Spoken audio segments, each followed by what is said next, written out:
बिहारी लोगों को समझने का कोशिश कीजिएगा। कई तरह के लोग आपको बिहार में मिलेंगे, लेकिन सबके अंदर एक मूल भाव होता है लोगों पर भरोसा कर ले। हम अपने लोगों को तुरंत जीत सकते हैं। बिहारी के अंदर में ये कमजोरी है कि वो तुरंत किसी दूसरे पे भरोसा कर लेता है, बिना उसके सच झूठ को समझे हुए, बिना उसके छल प्रपंच को देखे हुए। बहुत ज्यादातर बिहारी लोग जो हैं वो सीधे होते हैं, और इसी सीधेपन का फायदा जो है हमारे राजनीतिक लोग उठा रहे हैं।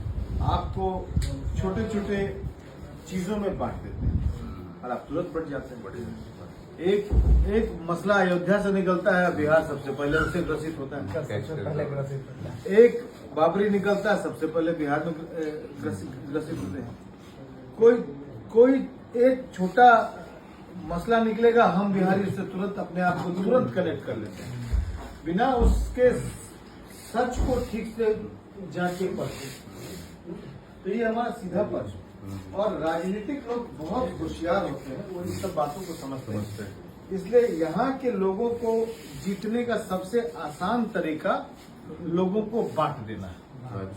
जाति में, धर्म में, संप्रदाय में आप उनको बांट दीजिए, देखिए कैसे तुरंत आ जाएंगे। और इसमें इंटरेस्टिंगली कोई वर्ग इससे अछूता नहीं है, चाहे वो पढ़ा लिखा हो, चाहे वो अनपढ़ हो, चाहे वो देहात का हो, चाहे वो शहर का हो, चाहे वो युवा हो, चाहे वो बुजुर्ग हो, चाहे वो महिला हो। वो जो भावना है ना तुरंत इन्फ्लुएंस हो जाने की, वो सभी में बराबर है। और इसलिए राजनीतिक लोग इसका फायदा उठाते हैं। और इसीलिए मैं कहता हूं कि बिहार की जो बदहाली है, उस आपने वोट दिया ना, इसलिए मैं कहता हूं कि बिहार की बदहाली के लिए यहीं के लोग जिम्मेदार हैं।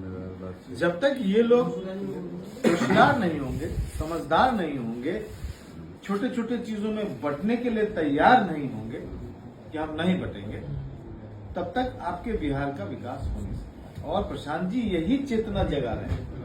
लोग कहते हैं कि प्रशांत जी केजरीवाल जी नहीं, प्रशांत जी केजरीवाल जी नहीं, बिल्कुल केजरीवाल जी ने आपकी भावनाओं के साथ जो भी किया हो, लेकिन यहाँ प्रशांत जी आपसे वोट तो नहीं मांगते, वो तो आपको चेतना जगा रहे हैं। ये जन चेतना है, और यही जन चेतना की बात मैं भी कर रहा हूं कि आप समझदार बनिए, आप अपने मुद्दों को ठीक से पहचानिए। आप जो भी चुनाव में लोगों को चुनते हैं, किस बिना पे चुनते हैं, ये देखिए कि हमको इसमें रोड नली चाहिए कि शिक्षा सुरक्षा चाहिए, व्यवस्था परिवर्तन चाहिए, भ्रष्टाचार की मुक्ति चाहिए। तो इन सब चीजों के लिए, मुद्दों को समझने के लिए आपको थोड़ा सा समझदारी दिखाना चाहिए। और अगर आप जरा सा समझदार हो गए तो बिहार का कायाकल्प होगा। कायाकल्प कैसा होगा? अच्छे लोग चुनकर आगे आएंगे, और अच्छे लोग चुन के आएंगे, भ्रष्टाचार स्वतः ही समाप्त होगा। अभी ये पॉलिटिकल सर्कुलेशन चल रहा है, जो पहले का छोड़ दीजिए, अभी जो चल रहा है 25, इसमें यूथ का क्या तो देखते हैं, रूल वगैरह क्या कहते हैं? यूथ इस बार समझदारी भरा निर्णय लेने वाला है। हम जैसे कि चर्चा करना चाहते हैं, हम मीडिया पर्सन नहीं तो आपसे क्वेश्चन पूछ रहे हैं, हम जवाब दे रहे हैं, चर्चा करिए। संवाद लगा कि एक बार बात करना ये संवाद है। नेता लोग बात करके ना, यूथ दो तरह की, एक जागरूक, एक जो है सोया हुआ है, कमा रहा है, खा रहा है। कब जागरूक यूथ के बारे में, जो खा रहा है उसके बारे में सोया हुआ तो युवा कभी हो ही नहीं सकता। ये मेरा मानना है। नहीं हो सकता है, मेरा मानना है। एक और यूथ कैटेगरी है भ्रमित बोल सकते हैं, सोया हुआ उसको नहीं बोल सकते, भ्रमित कोई हो सकता है। युवा भी हो और सोया भी संभव नहीं है। युवा जीवन का वो मोड़ है जब उसको एक आकृति दे दी गई है और उसको पकाया नहीं गया। वो मिट्टी का ढेला था जिसको आकृति दे दी गई, ये सुराही हो गया, ये घड़ा हो गया, ये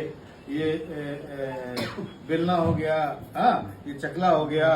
उसको एक आकृति मिल गई है, पर वो पका नहीं है, वो अपने एक्सपीरियंस से पका नहीं है, वो सच झूठ के आंच में पकाया नहीं गया है, वो धोखा और ईमानदारी के बीच में पकाया नहीं गया है। युवा उस उम्र के दहलीज पर है, उस युवा को भ्रमित करना और सही रास्ते पे ले जाना दोनों ही आसान है।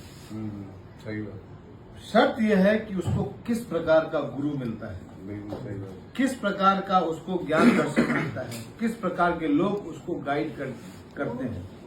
तो आवाज उसकी ज्यादा होती है जो जो जो आवाज उसकी ज्यादा होती है जो राजनीतिक रूप से मजबूत होता है। आतिफ भाई, तो युवा जनरली राजनीतिक मजबूती वाले लोगों से तुरंत प्रभावित होते हैं और उनके प्रभाव में चले जाते हैं। बिल्कुल सही बात। और वहीं अगर उनको इस बात का निर्णय करने में आसानी हो कि ये सही और गलत है, तो वो उस सरकार या सरकारी व्यवस्था से प्रभावित नहीं होंगी। तो इसमें शिक्षा का बड़ा इंपॉर्टेंस है कि सही और गलत, यानी कि गुरु सही है या गुरु गलत है, इस बात का निर्णय भी करने की क्षमता व्यक्ति को हो जानी चाहिए जब तक वो युवा होता है। इसलिए अनगढ़ा घड़ा, जब गढ़ के घड़ा बना है तो उसको तोड़ना बहुत आसान है अगर उसको पकाया नहीं जाए। तो पकने के लिए उसको सही गुरु की आवश्यकता है, सही दिशा की आवश्यकता है। तो हम अपने युवा वर्ग से बहुत आशा रखते हैं। 60% बिहारी जनसंख्या युवा वर्ग है और यही इस बार राजनीतिक दिशा तय करेंगे। इसलिए युवाओं के बीच में चेतना प्रशांत जी ने अच्छा जगाया है और मेरे जैसा इंसान जो पिछले 50 वर्षों से लोगों के बीच में जीवन अपना व्यतीत किया है, शिक्षा के बाद अपना प्रैक्टिस करने के बाद हमने प्रशांत जी को अपना गुरु माना है। तो मुझे लगता है कि ये प्रशांत जी एक सही गुरु है जो चेतना जगा रहे हैं, जो बिहारी को उनकी दुर्दशा दिखा रहे हैं और उन दुर्दशा का कारण भी समझा रहे हैं और उस समस्या, उस दुर्दशा को निवारण का रास्ता भी दिख रहा है। तो हम समझते हैं कि उनसे अच्छा कोई गुरु नहीं है। तो मैं युवा वर्गों को एक अपील करना चाहता हूं कि कम से कम प्रशांत जी को उनकी कोई एक कंप्लीट वीडियो को जरूर देखें। मैंने उनके कई एक वीडियोस देखे हैं, उनके गांधीयन प्रिंसिपल्स के वीडियो को देखें। वो अल्टीमेट है, मतलब उनके इंटेलेक्ट और उनके ज्ञान दर्शन का कोई पैमाना नहीं। हम राजनीतिक लोगों में ये मिस करते हैं। हम लोग भी महसूस करते हैं। हम समझते हैं कि प्रशांत हमारे गुरु हैं और मैंने युवा वर्ग को आह्वान किया है कि कम से कम एक बार सुने उनको और उनको समझने का प्रयास करें, दिग्भ्रमित नहीं। बहुत अच्छा।